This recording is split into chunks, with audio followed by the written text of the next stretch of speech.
안녕하세요. 미국주식론 대학의 미준입니다. 7월 4일 오늘의 미국주식 뉴스를 시작합니다. 오늘은 미국의 독립기념일입니다. 그래서 아쉽게도 미국 증시는 문을 열지 않는데요. 그래도 오늘의 미국 주식 뉴스는 계속됩니다. 어제 방송을 보시고요. 소중한 댓글을 남겨주신 구독자분이 계십니다. 여러분들께 도움이 될 만한 글이라서 함께 읽어보고자 합니다. 유지영님께서 남겨주셨는데요. 지금 중국에 살고 계신 것 같습니다.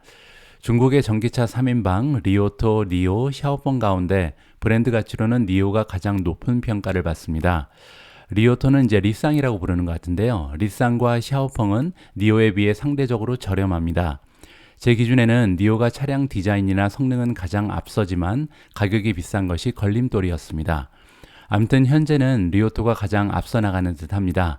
다만 니오도 지난달부터 가격을 인하해 시장 점유율을 높이는 쪽으로 전략을 바꾼 만큼 향후 판도는 지켜볼 필요가 있어 보입니다. 참고로 중국 내 부동의 전기차 1위는 BYD입니다. 저렴한 가격이 가장 큰 무기입니다.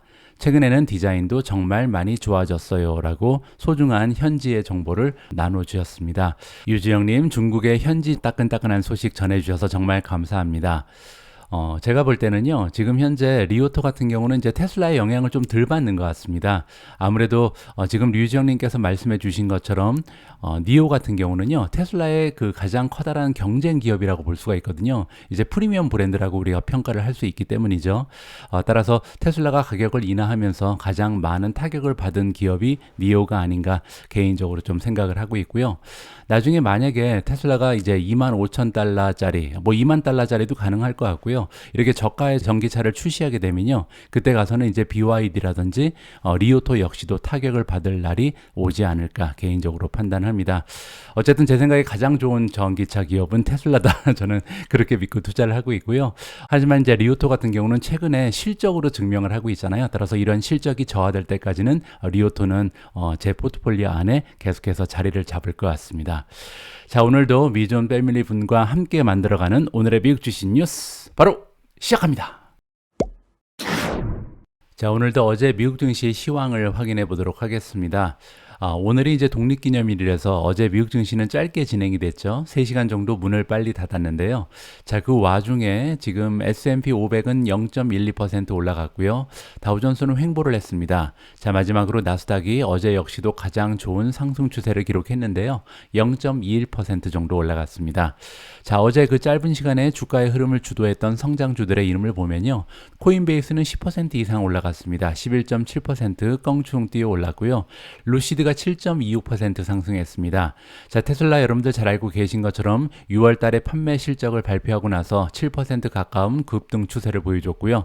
로비누드가 6.81%, 업스타트 플러스 6.65, 펠로톤 플러스 6.50, 오픈도어 플러스 6.47, SQM, 소시에다드 퀴미카죠. 플러스 5.43, 파이버가 플러스 4.88, 로블록스 플러스 4.47, 레모네이드 플러스 3.80, 인바이테 3.54% 올라가면서 시장의 분위기를 주도했다. 이렇게 보시면 되고요.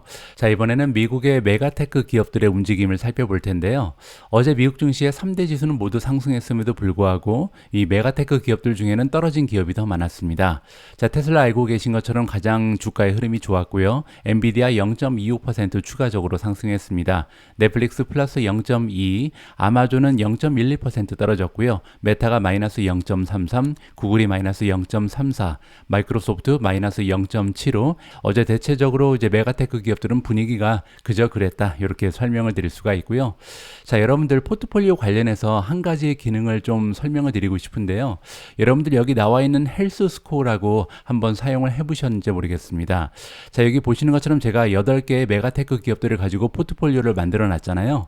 자, 지금 퀀트 시스템이 보기에 제가 구성해 놓은 이 빠망 플러스 테슬라라는 포트폴리오는 지금 건강 스코어가 3.84다. 5점 만점에 그렇다는 겁니다. 자, 그리고 아까 제가 보여드렸던 성장주 위주의 미존 4차 산업혁명 포트폴리오 같은 경우는요. 헬스 스코어가 3.59를 나타내고 있습니다. 따라서 파망 기업들에 투자하는 것이 지금 4차 산업혁명 포트폴리오보다는 조금 건강의 스코어가 높다. 이렇게 볼 수가 있죠.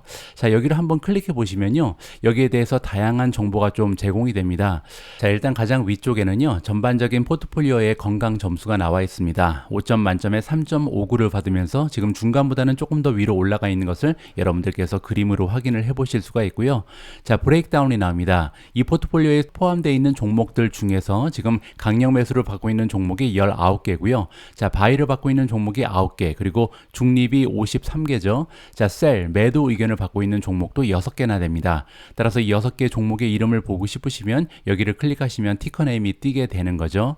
자, 참고로 월프스핏, 니오, 펠로톤, 스템, 차지포인트, 루시드 이렇게 6개 종목이 매도 의견을 받고 있다. 이렇게 정리를 해볼 수가 있고요. 자, 이번에는 뭐 비교를 하는 건데요. Your portfolio is in the top 26 of all portfolio라고 나와 있습니다. 따라서 지금 제가 구성해 놓은 포트폴리오는요, 탑 26%에 포함된다. 이렇게 보시면 되고요. 자, 애널리스트 스코어만 따로 지금 띄어서 볼 수가 있는데요. 애널리스트 같은 경우는 제가 포함시켜 놓은 종목들에 대해서 5점 만점에 4.51을 주고 있다. 한 종목만 지금 애널리스트한테 스트롱 바이를 받고 있고요. 지금 바이 의견을 받고 있는 종목이 49개, 그리고 중립이 36개고요. 셀 의견을 받고 있는 종목이 하나가 있습니다. 이거 역시도 확인을 해보면요, 코인베이스가 지금 애널리스트들로부터 매도 의견을 받고 있다. 이렇게 정리를 해볼 수가 있겠죠. 자, 디비던드 스코어도 나옵니다. 자, 제가 가지고 있는 종목들 중에서 이 배당을 주는 종목들은요, 5점 만점에 4.08이니까 비교적 양호한 점수를 받고 있는 거죠. 브레이크다운 보시면 가장 세이프한 울트라 세이프가 11종목, 베리 세이프가 4종목, 그리고 세이프가 3종목이고요. 리스키가 한 종목이 보이고요. 나커벌, 따라서 배당을 주지 않는 종목도 68개나 지금 포함이 되어 있다는 것을 확인해 볼 수가 있습니다. 자, 배당이 지금 위험해 보이는 종목의 이름을 살펴봐야겠죠.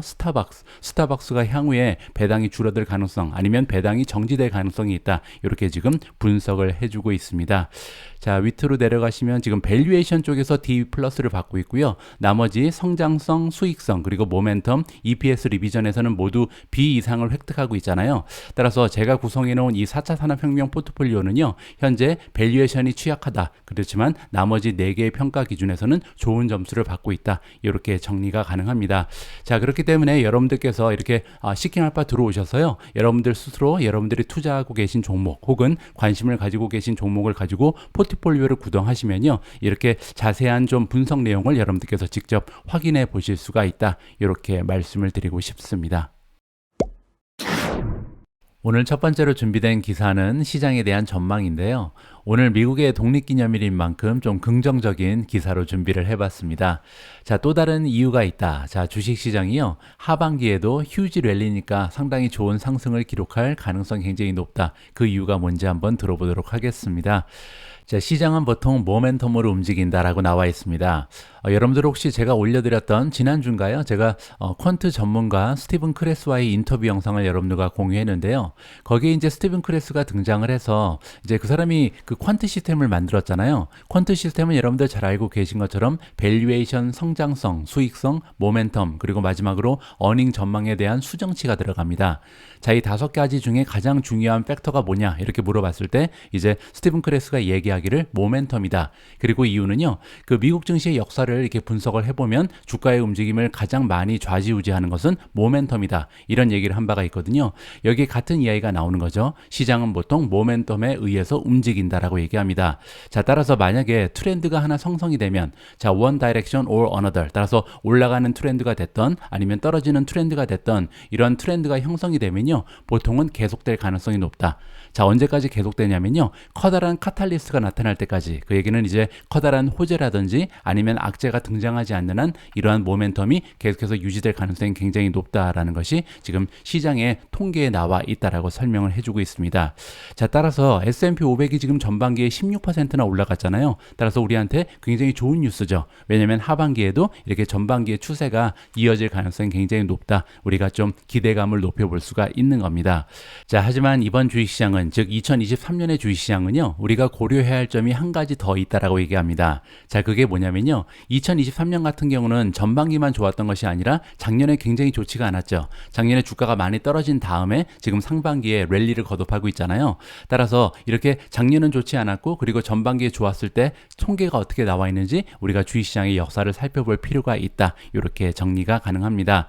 자, 인덱스라는 말이 나옵니다. S&P 500을 얘기하는 거고요. 자, 이렇게 S&P 500이 평균 평균 이상의 수익을 전반기에 냈을 때는, 자, 그리고 그뿐만 아니라 플러스 전년도에 다운 이어가, 따라서 베어 마켓이 있은 다음에 전반기에 평균 이상의 수익을 올렸을 때는요, 올해 같은 경우를 얘기하는 거죠. 자, 그 리절트가 굉장히 좋은데요. 왜냐면 하반기에 주가가 상승할 가능성이 86%나 된다고 합니다. 따라서 올해 전반기에는요, 지금 전반기의 수익률이 16%로 굉장히 좋았죠. 평균 이상의 수익을 보였고, 작년에는 베어 마켓이 있었잖아요. 따라서 올 하반기에 주가가 추가적으로 상승할 확률이 86%나 된다. 이렇게 정리가 가능한 거고요. 자, 그리고 또 한 가지 고무적인 부분은요, 풀 이어로 봤을 때, 그 얘기는 2023년 1월부터 12월까지 주가의 흐름만 띄어서 살펴보면요, 떨어질 확률이 빵이라고 합니다. 따라서 지금 뱅크 오브 아메리카가 분석한 정보의 내용, 데이터의 분석 내용에 따르면요, 지금 전반기에 굉장히 좋은 추세를 보였고, 평균 이상의 수익을 보였고, 작년에 베어 마켓이 있었다. 자, 이 조건을 살펴보면요, 풀 이어로 봤을 때는 주가가 플러스를 기록할 확률이 100%다. 이게 지금 미국 증시의 역사입니다.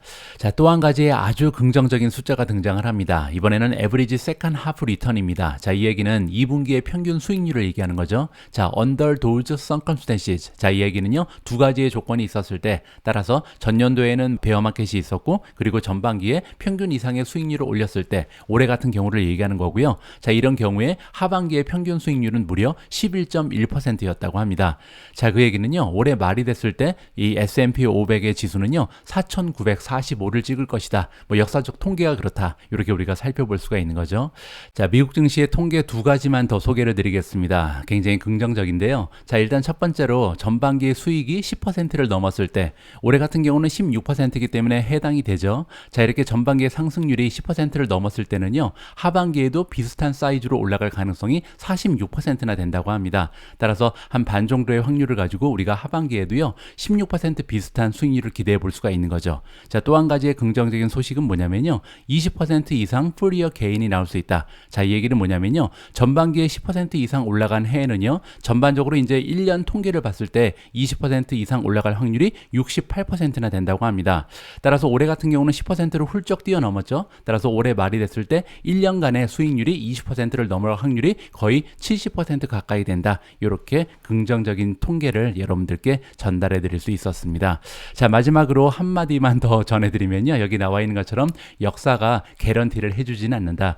따라서 올해 다를 수도 있다는 거죠. 자, 하지만 미국 증시에 투자하고 있는 투자자 입장에서 우리가 가장 경계해야 할, 조심해야 할 하나의 조언이 있는데요, 그건 뭐냐면 이번에는 다를 것이다 라는 말입니다.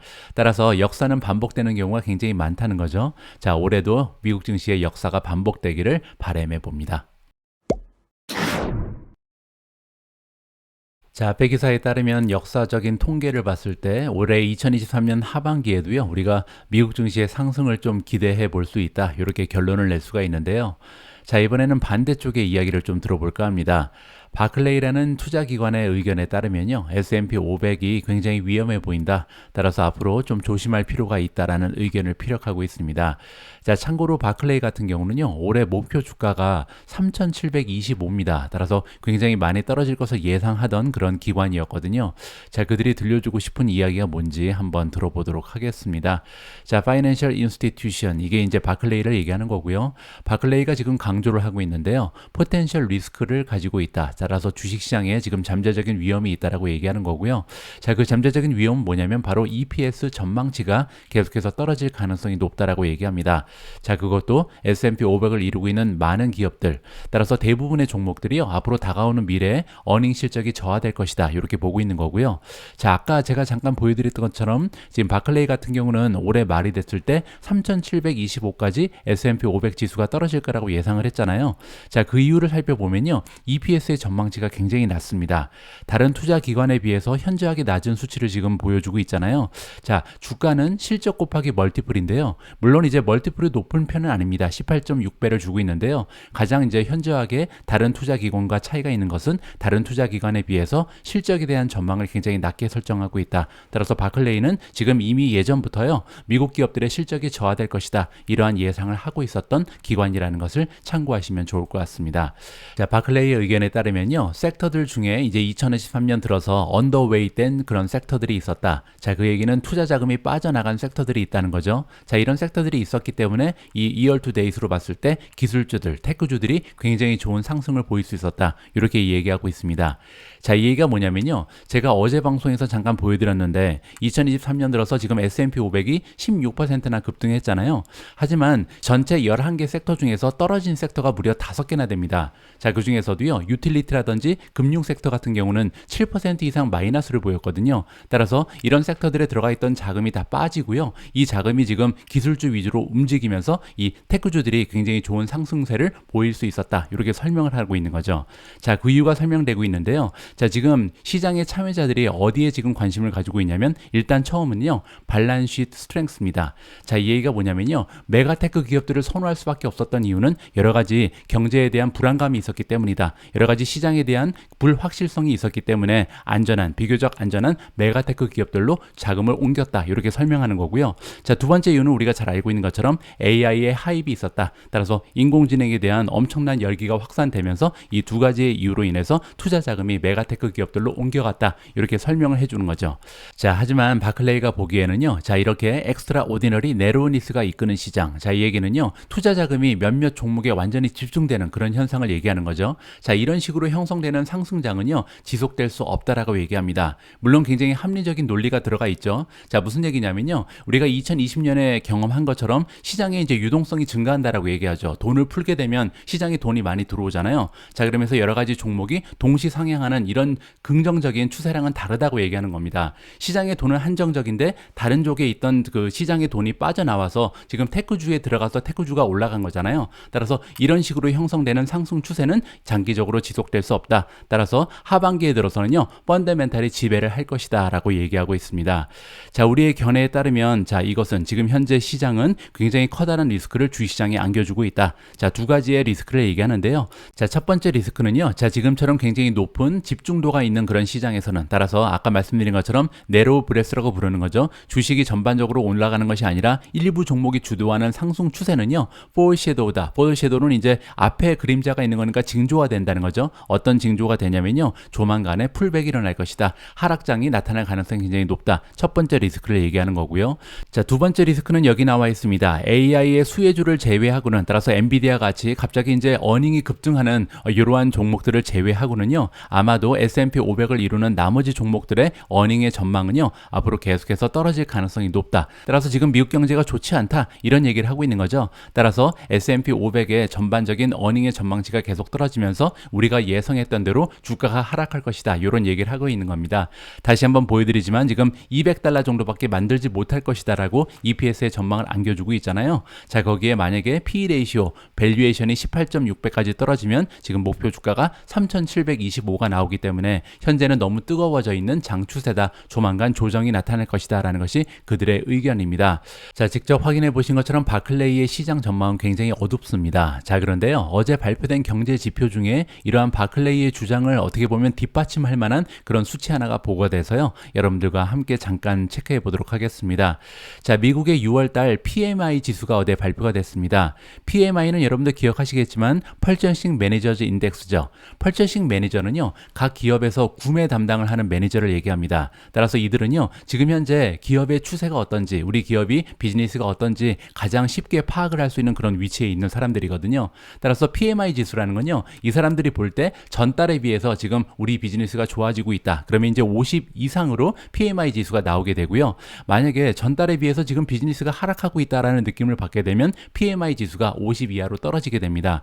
자, 여기 나와 있는 것처럼 매뉴팩처링, 따라서 제조업에서 일하고 있는 펄처싱 매니저들이 인덱스를 만들어준다. 이렇게 보시면 되고요.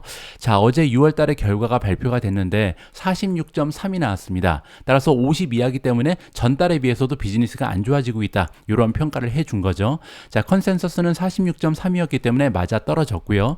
자, 5월 달을 보시면요. 48.4였습니다. 따라서 5월 달에 비해서도 오히려 PMI 지수가 더 떨어진 거고요. 지금 두 달 연속으로 PMI 지수가 50 이하로 떨어졌기 때문에 적어도 제조업에 있어서는 지금 미국 경제 경제가 오히려 계속해서 안 좋아지고 있다. 2달 연속 계속해서 하락하고 있다. 이렇게 우리가 정리를 해볼 수가 있겠죠.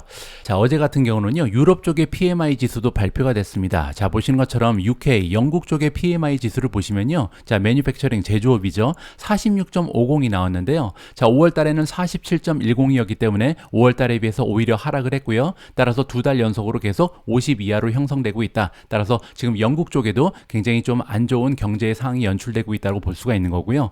자, 그리고 유럽 경제에서 가장 커다란 부분을 차지하는 독일 같은 경우는 무려 40.6까지 떨어졌습니다. 자, 5월 달에는 43.2였는데 지금 펄처싱 매니저들이 보기에는 굉장히 좋지 않다. 상황이 굉장히 악화되고 있다. 이렇게 지금 전망을 하고 있는 거죠.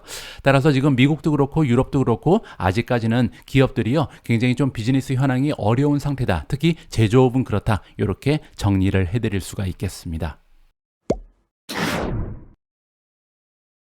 바로 앞에서 살펴본 바클레이의 시장 전망을 정리해 보면요. 자, 다가오는 미래에 미국 기업들의 어닝의 전망치가 하향 조정되면서 아무래도 조정을 받을 수밖에 없다. 이렇게 지금 시장에 대한 부정적인 전망을 내비치고 있습니다. 자, 여기에 예외 조항이 있다고 얘기했죠. 그건 뭐였냐면 인공지능 수혜 기업들은요, 계속해서 어닝이 상승할 가능성이 있다라고 보는 것 같습니다. 자, 그래서 우리 투자자 입장에서는요, 지금 미래에 대해서 투자를 하는 거기 때문에 다가오는 미래에 어떤 기업들이 어닝의 꾸준한 성장을 보일 수 있을 것인가, 따라서 어떤 기업들이 인공지능의 수혜를 받고 있는가, 여기에 초점을 맞출 필요가 있다. 이렇게 또 역설적으로 해석이 가능합니다. 자, 그런데 이번 기사의 제목을 보시면요, 모간 스탠리가 우리한테 이야기하기를 4개의 사이버 보안 기업들이요, 굉장히 많은 수혜를 받을 것이다. 자, AI 트렌드로 인해서 300억 달러의 기회가 남아 있는데 거기에서 수혜를 받는 사이버 보안 기업들의 이름을 좀 살펴볼까 합니다. 자, 모간 스탠리라는 기관에서 이번에 4가지의 사이버 시큐리티 스톡, 보안 기업의 종목을 우리한테 선정을 해줬습니다. 자, 그리고 그들이 보기에는요, 앞으로 주가의 상승이 도모가 될 것이다. 그 이유는 아티피셜 인텔리전스, 인공지능의 사용이 계속해서 증가될 가능성이 높기 때문이다라고 정리가 가능합니다. 자, 모간 스탠리가 선정한, 추천하고 있는 4개의 주식은요, 팔로 알토, 두 번째는 마이크로소프트, 세 번째는 포티넷, 네 번째는 크라우드 스트라이크이고요. 자, 이 4개의 기업들이요, 앞으로 수혜를 입을 것이다. 자, 지금 잠재력으로 봤을 때 AI가 언록을 한다. 따라서 문을 열어준다는 거죠. 자, 사이버 시큐리티 쪽에 굉장한 기회가 숨어 있고요. 자, 이러한 기회를 이 AI, 인공지능이 열어줄 것이다. 그리고 그 가치는요, 무려 300억 달러의 가치가 있다라고 이 잠재력을 평가해 주고 있습니다. 자, 니드는 이제 수요를 얘기합니다. 인공지능에 대한 수요, 그리고 또 한 가지는 자동화입니다. 따라서 앞으로 다가오는 미래에 사이버 시큐리티, 사이버 보안 쪽에요, 인공지능과 자동화에 대한 수요가 계속해서 올라갈 것이라고 예측을 하고 있는데요. 자, 거기에는 2가지 이유가 있습니다. 자, 첫 번째 이유는 뭐냐면요, 최근 들어서 전 세계적으로 사이버 테러에 대한 위협이 증가하고 있다. 자, 두 번째 이유도 있는데요. 두 번째 이유는 뭐냐면 레이버 쇼티지입니다. 인력난이 너무나 심각하다는 거죠. 따라서 지금 현재 이 사이버 보안 쪽에 일할 사람도 별로 없고, 또 거기에다가 사이버 보안에 대한 테러 위협은 계속해서 강화되고 있기 때문에 아무래도 이 인공지능 그리고 자동화에 대한 수요는 증가할 수밖에 없다. 자, 이것은요, 인터내셔널 인포메이션 시스템 시큐리티 서티피케이션 콘소시엄의 의견입니다. 국제 사이버 보안 협회 정도로 보면 되겠죠. 자, 조금 더 구체적인 내용을 살펴보시면요. 자, 최근 들어서 랜섬웨어 어택은요, 악성 프로그램 깔아놓고 이제 몸값을 요구하는 거죠. 롬값을 내면 풀어주고 막 이런 그런 사이버 테러를 얘기하고요. 자, 이런 사이버 테러가 지금 작년 대비해서 무려 30%나 증가하는 추세를 보인다고 합니다. 자, 거기에 여러분들 아마 최근에 느꼈을 텐데요. 이메일 피싱도 굉장히 많이 늘었습니다. 자, 이렇게 최근 들어서 이메일 피싱 같은 게 많이 늘은 이유가 있는데요. 바로 챗봇의 등장 때문입니다. 챗GPT 같은 챗봇이 이제 이러한 피싱 같은 걸 도와준다, 이렇게 볼 수가 있는 거죠.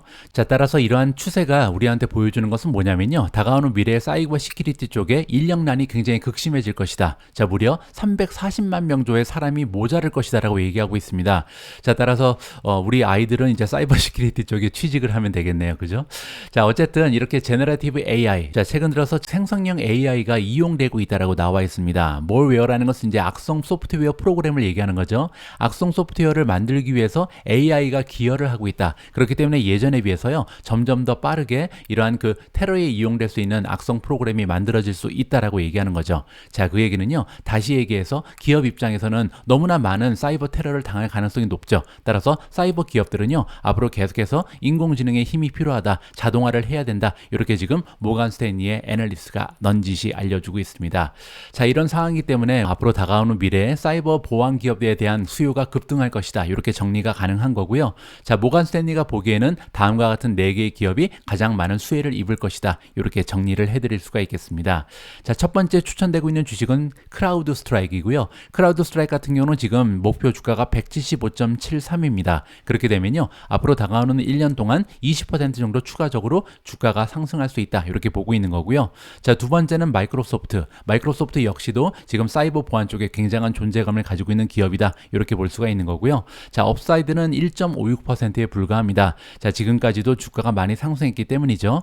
자, 세 번째로 추천되고 있는 주식은 포티넷이고요. 네 번째는 팔로알토입니다. 두 주식 모두 지금 목표 주가, 현재 주가가 많이 상승해 있기 때문에 목표 주가에 비해서 이렇게 상승 여지는 많이 남아있지 않다. 이렇게 정리가 가능하고요. 장기적으로 봤을 때 굉장히 좋은 잠재력을 가진 기업이다. 이렇게 살펴볼 수가 있을 것 같습니다.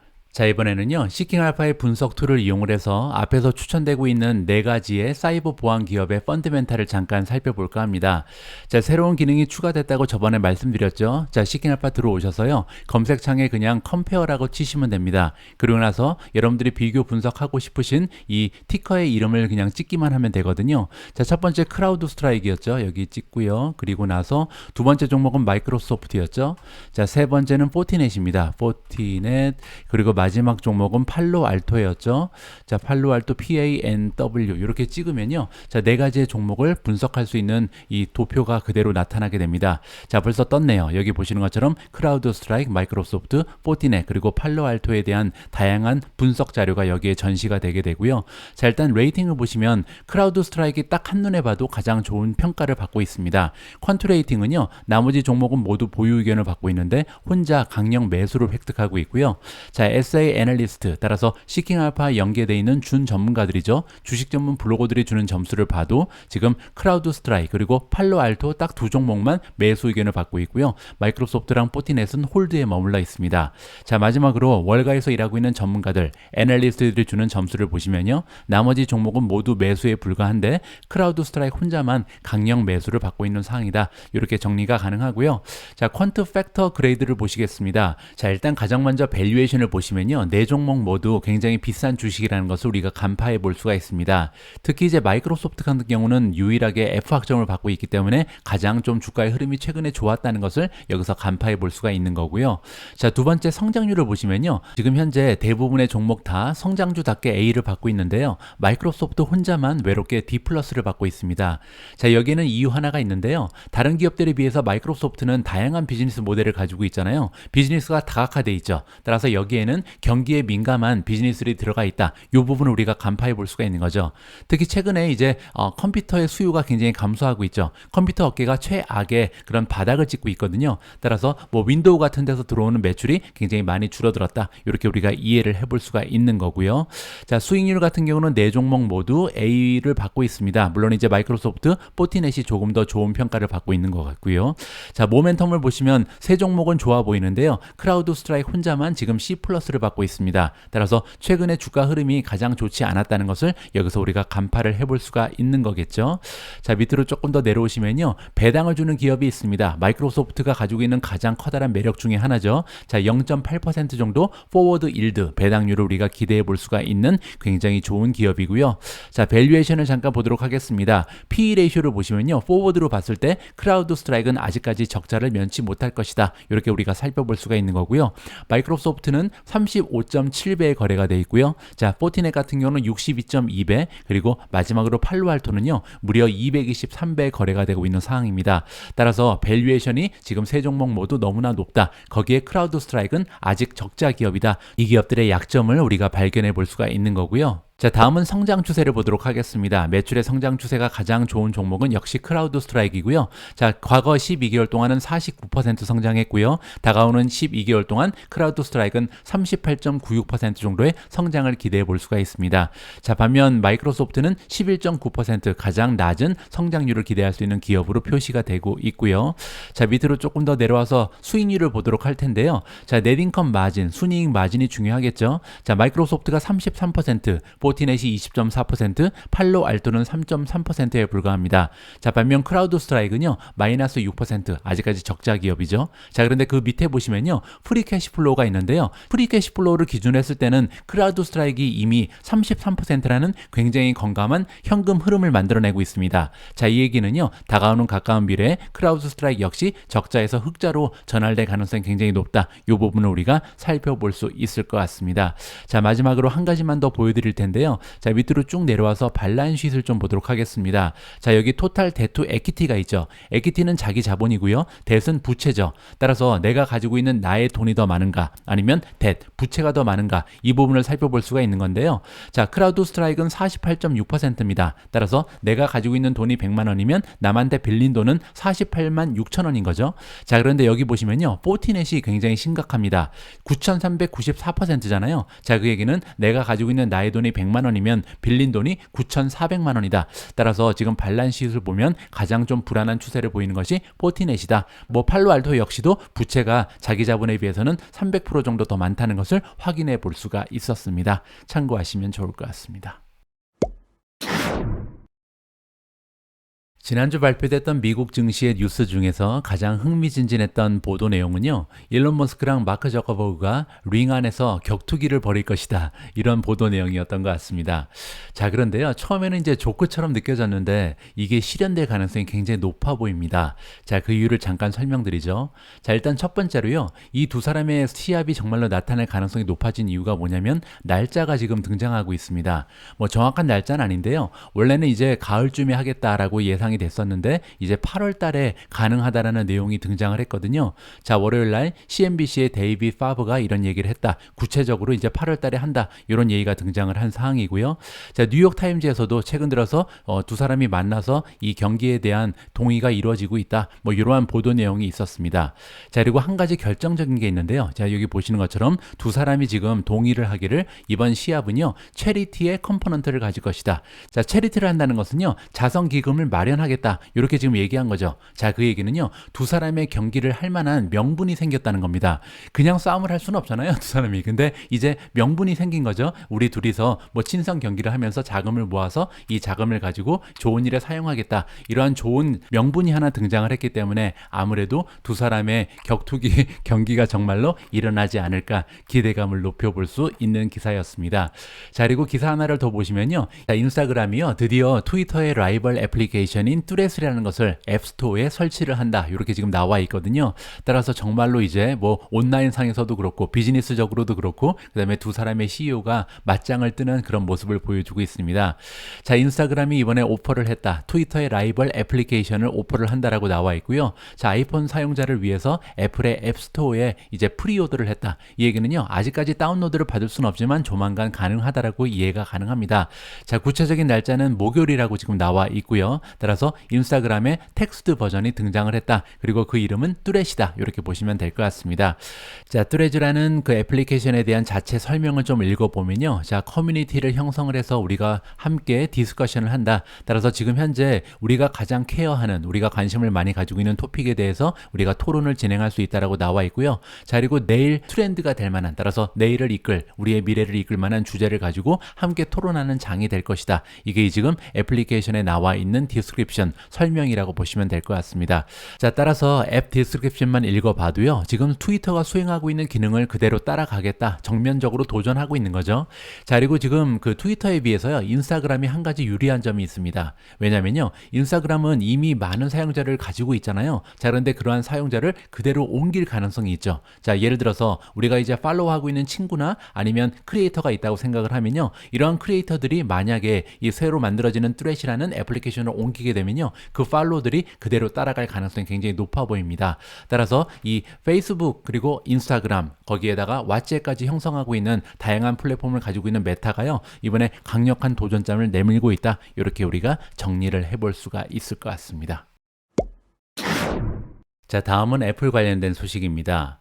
자, 애플이라는 기업이 가지고 있는 비즈니스 전략을 정리를 해보면요. 애플은 끊임없이 새로운 하드웨어를 개발해 왔습니다. 자, 이렇게 새로운 하드웨어를 내놓으면서 사용자의 수가 계속해서 증가했죠. 자, 그렇게 되면서 많은 사용자 수를 확보하면서 그들만의 애플 생태계를 조성을 했습니다. 자, 그리고 이런 애플 생태계를 통해서 서비스 매출을 올리기 시작했죠. 자, 이것이 이제 애플이 가지고 있는 성장의 전략이다. 이렇게 볼 수가 있는데요. 자, 한 가지 어려웠던 부분은 지난 10년 동안 사실 이렇다 할 새로운 하드웨어를 내놓지 못한 것이 애플이었거든요. 자, 그렇대 거의 10년 만에 이제 비전 프로가 등장을 했습니다. 따라서 이 비전 프로를 통해서 또 한 번 사용자 수를 급등시킬 수 있다. 이렇게 우리가 긍정적인 전망을 해볼 수가 있었거든요. 자, 그런데 문제 하나가 생겼습니다. 자, 보시는 것처럼 기사가 알려주기를요. 애플이 지금 비전 프로의 타겟을 굉장히 많은 폭으로 하향 조정했다라고 나와 있고요. 자, 여기 나와 있는 타겟이 뭐냐면 이 생산 대수를 얘기하는데요. 굉장히 어려움을 겪는다는 부정적인 소식이 전달되고 있습니다. 자, 애플이 커팅한다, 줄인다는 거죠. 따라서 이 프로덕션 포캐스트니까 비전 프로를 얼마나 만들어낼 수 있을지 생산 대수에 대한 이 생산 포캐스트를요. 이번에 상당히 많이 하향 조정했다라는 보도가 파이낸셜 타임즈를 통해서 전해지고 있습니다. 자, 그 이유는 뭐냐면요. 매니팩처러, 따라서 애플은 자체적으로 이제 하드웨어를 생산하진 않잖아요. 따라서 협력업체가 있는데 이런 협력업체가요. 굉장히 고생을 한다라고 나와 있습니다. 자, 아무래도 이 비전 프로 같은 경우는 기존의 디자인이 아니잖아요. 따라서 새로운 제품이기 때문에 이 새로운 디자인을 가지고 생산을 하기에 굉장히 어려움을 많이 겪고 있다. 이렇게 우리가 이해를 해볼 수가 있겠죠. 자, 컴플렉스 디자인이다. 따라서 디자인이 굉장히 복잡하고요. 생산 공정에 어려움이 있는 것으로 나타나 있습니다. 자, 그렇기 때문에 이번에 예상했던 것보다 헤드셋의 생산 대수가 상당히 많은 폭으로 떨어진다라고 나와 있고요. 자, 구체적인 숫자가 나와 있는데요. 2024년 내년에 지금 기대되고 있는 생산 대수가요. 40만 대에 미치지 못할 가능성이 있다. 이러한 지금 전망이 대두가 되고 있는 거거든요. 자, 그런데 문제가 하나 있는데요. 원래 가지고 있었던 그 첫 해에 대한 2024년에 대한 타겟이 있는데요. 100만 대였습니다. 자, 그런데 심지어 이 100만 대는요. 이 생산 대수의 타겟이 아니라 세일즈 타겟이었거든요. 따라서 다가오는 2024년에 100만 대 정도를 판매하는 것으로 원래 목표를 가지고 있었는데 지금 막상 뚜껑을 열고 보니까 판매량은커녕 지금 생산 대수도 40만 대가 되기 어렵다. 이러한 보도 내용이 나오고 있는 상황입니다. 따라서 이 기사는요. 애플로서는 조금 안 좋은 뉴스다. 이렇게 볼 수가 있고요. 메타 플랫폼즈에 있어서는 긍정적인 소식이다라고 정리를 해볼 수가 있을 것 같습니다. 자, 다음에는 아주 오래간만에 퍼시픽 바이오 관련된 기사를 준비했습니다. 자, 퍼시픽 바이오는요, 퍼시픽 바이오 사이언스 오브 캘리포니아의 약자고요. 자, 퍼시픽 바이오를 이번에 골드만삭스에서 다루기 시작했는데 처음으로 준 투자 등급이 바이, 매수를 획득했다. 굉장히 긍정적인 소식이 들려오고 있고요. 시퀀싱 시스템 때문이다라고 이해가 가능합니다. 자, 여러분들 유전자 시퀀싱 어렵게 생각하실 필요 없고요. 유전자를 분석한다. 이렇게 보시면 됩니다. 유전자를 쭉 읽다가 문제가 발견되면요. 이 문제가 발견된 그 유전자 부분을 유전자 가위 같은 것을 이용을 해서 치료를 한다. 그러기 위해서 필수적인 기술력이다. 이렇게 이해하시면 편하게 접근이 가능하십니다. 자, 골드만삭스가 시작을 했다. 퍼시픽 바이오에 대한 평가를 시작을 했고요. 처음으로 준 투자 등급은 바이. 매수 의견을 제공을 했습니다. 자, 그 이유가 궁금해지는데요. 여기 나와 있는 것처럼 최근 들어서 레비오를 런칭했기 때문이다. 자, 레비오는 뭐냐면요. 퍼시픽 바이오가 몇 달 전에 런칭한 시퀀싱 시스템입니다. 자, 여기 나와 있는 것처럼 롱 리드를 하고요. 자, 롱 리드는 뭐냐면 시퀀싱을 할 때 짧게 잘라서 하는 방법이 있고요. 이거를 숏 리드라고 부르고요. 자, 레비오처럼 이렇게 길게 한꺼번에 굉장히 많은 양의 시퀀싱을 할 수 있는 그런 시스템이 있는데 이게 바로 레비오라고 보시면 될 것 같습니다. 자, 이렇게 시퀀싱을 짧게 하지 않고요. 길게 보면 장점이 하나 있겠죠. 바로 비용적인 부분입니다. 굉장히 저렴해지고요. 따라서 굉장히 빠르게 그리고 저렴하게 시퀀싱을 할 수 있다. 그 얘기는 상업화할 수 있는 가능성이 굉장히 높다. 이렇게 긍정적으로 평가를 해볼 수가 있겠죠. 따라서 레비오 시스템이 등장했기 때문에 트랜스포머티브다. 자, 트랜스포머티브는요. 우리가 트랜스포머를 생각하면 되겠죠. 굉장히 완전히 변신하는 거죠. 따라서 이 기업이 변신할 수 있는 기회가 찾아왔다라고 긍정적으로 전망을 하고 있습니다. 자, 그래서 골드만삭스는요. 프라이스 타겟 목표 주가를 17달러를 주고 있습니다. 그 얘기는요. 앞으로도 한 30% 정도 1년 내에 급상승할 수 있는 여지가 남아있다. 이렇게 정리가 가능하겠죠.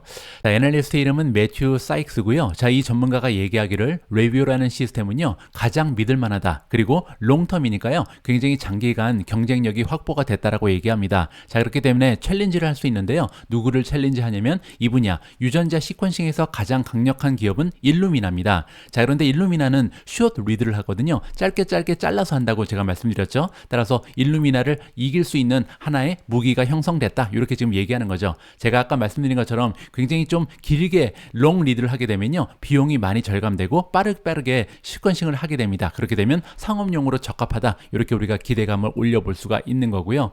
자, 그가 얘기하기를 롱 리드 시퀀싱이 아무래도 어드밴티지가 있다. 이점이 있다는 거죠. 숏 리드에 비해서 굉장히 좋은 컨텐츠의 인포메이션 컨텐츠, 따라서 많은 정보를 제공할 수 있는 이점을 가지고 있다라고 얘기하고 있습니다. 자, 골드만삭스가 예측하기를 시퀀싱 시장의 규모는요, 2026년이 되면 11.1 빌리언으로 늘어날 것이다. 111억이죠. 자, 그런데 그 중에서 퍼시픽 바이오가요, 5% 정도의 시장을 가져갈 수 있을 거라고 예상을 하는 것 같습니다. 뭐 대부분은 이제 여기 나와 있는 일루미나가 가져가겠죠. 자, 하지만 5%만 가져가더라도요, 지금부터 매출이 다가오는 3년, 4년 동안 꾸준하게 44% 이상 급등할 수 있다. 그러면서 주가의 상승을 도모할 수 있을 거라고 긍정적인 전망을 내비치고 있습니다. 자, 다음으로 전달해드릴 기사는 스포티파이 관련된 소식인데요. 물론 이제 제가 투자하고 있는 종목은 아니지만 스포티파이 관련해서 굉장히 커다란 뉴스가 발견이 돼서 여러분들께 전달을 해드릴까 합니다. 자, 스포티파이가 지금 고려를 하고 있다. 풀랭스 뮤직비디오가 나오는데요. 따라서 이제 앞으로는 그냥 음악만 듣는 것이 아니라 뮤직비디오까지 제공할 가능성이 있다. 이렇게 우리가 살펴볼 수가 있는 거죠.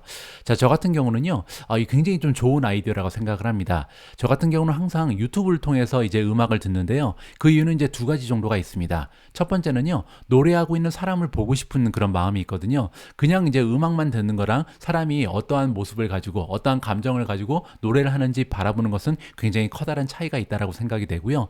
자, 두 번째는 가사입니다. 가사를 좀 음미하고 싶거든요. 따라서 음악을 들을 때 이렇게 화면에 있는 거랑 없는 것은 천지 차이다. 저는 개인적으로 그렇게 생각을 합니다.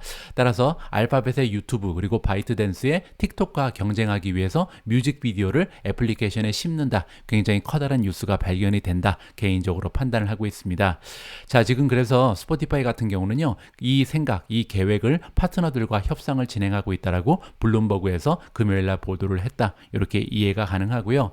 자, 지난달에도 하나의 소식이 있었죠. 스포티파이가 새로운 구독 모델을 구축을 한다라고 나와 있었고요. 자, 이번에 새롭게 런칭 가능성이 있는 이 구독 모델은요, 프리미엄 버전입니다. 따라서 다가오는 미래에 하이파이 오디오를 제공하겠다. 그러면서 구독비를 조금 올리겠다. 이런 계획이 있었는데 여기에 더불어서 이제 뮤직비디오까지도 출시할 가능성이 높다. 굉장히 긍정적인 소식이 연달아 발표가 되고 있습니다. 자, 스포티파이가 이번에 얘기하기를 구독자의 수가 2억 1천만 명을 찍었다고 발표를 했습니다. 1분기 결과에 따르면 그렇다는 거고요. 자, 그렇게 되면 1분기 3개월 동안 500만 명이 늘어났다. 그 추세는요, 월가의 전망치를 넘어섰다라고 나와 있습니다. 따라서 스포티파이 역시도 계속해서 성장하는 모습을 아직까지는 지켜내고 있다. 이렇게 정리가 가능합니다. 오늘 마지막으로 준비된 기사는요, 리비안 관련된 소식입니다.